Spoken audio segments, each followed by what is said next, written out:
Before I enlisted, I originally went to school for information technology. I went to school for web design. Did first job was actually a web developer job, and then I also had a job that was information help desk. And when I got home, my job wasn't available anymore, and worked as a grocery store for a long time. Past 2 years, I was working for a company that was contracted to the Army. I was working as a programmer and a database administrator. There is. It's finding a job when you get out, especially for my end as a reservist. You only see your command once or twice a month, so there's no real. Everything has to be fit into those 2 days that you're at drill, and if you're having struggles finding a job, there's not that many things you can go out to go do. But thankfully, while I was on one of my active duty tours, somebody told me about Heroes to Hire, and that was one of the main websites that a lot of veterans put their resumes on. So that was a lot easier for me. I believe that's where you guys also found me, was Heroes to Hire. They're a good company to go through. But yeah, it was kind of hard finding a job after going through basic and AIT, because a lot of the things that we do don't really transition to civilian life. One of my best friends growing up, he went into the military before I did, and he's working construction, and it's the only thing that's available to him, so it's hard for him to find a job.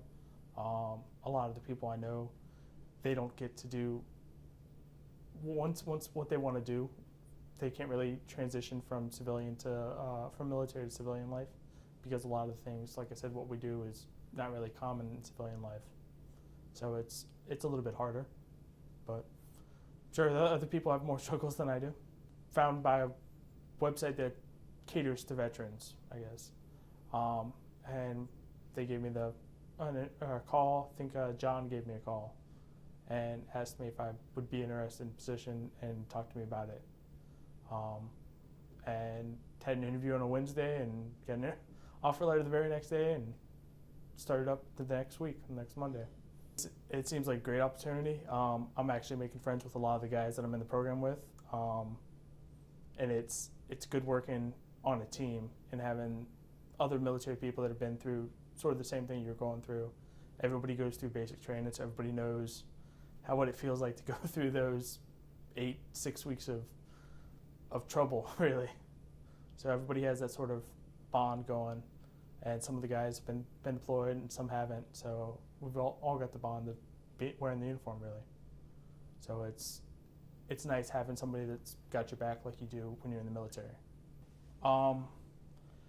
Having a group of military guys together, it's nice because if somebody's stuck on something, when you're in the military, if you're stuck somewhere, you've always got the guy beside you to help you out. Here on a project, there's always somebody there watching you back, telling you, oh, this is what you're missing, or I did it this way, maybe you could do it this way.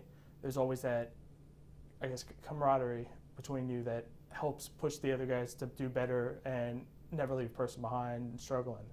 Always keeping up to date and keeping everybody on the same level.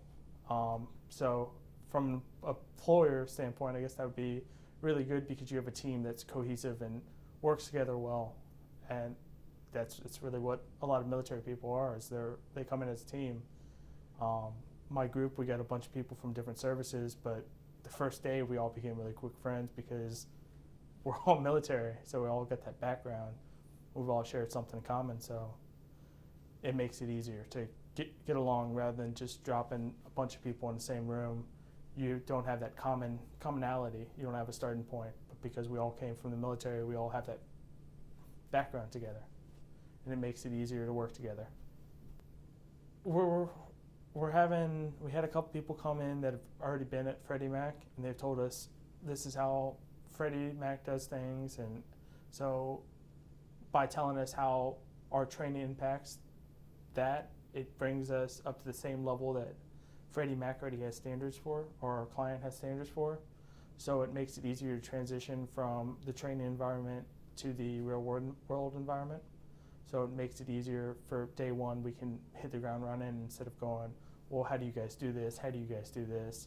Can you show me? we already have that basic knowledge that we can get in and start testing immediately, and ready to go.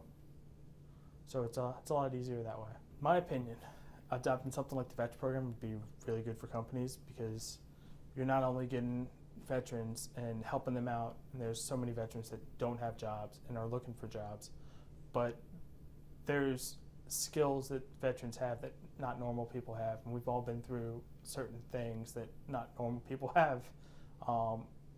So it gives you an experience that of an untapped wealth of knowledge that veterans have that it's hard to find on the outside world. So it's easier to get it, and then also there are some things that the military does, like the teamwork, for example. You can toss a vet into any room, and he can work with anybody, really. He knows how to take orders. They know how to say yes, no, and when not to ask questions, and when to get the job done, just put their head down and go through it. So you're getting a valued team member right off the bat, instead of having to bring somebody up through the levels that you might get from somebody at college that's used to going, I'm doing this, and somebody's playing on their phone all day. Whereas you get a vet, and they know that they have to get the job done, they have to get it done right. So that's their first instinct, to get the job done first.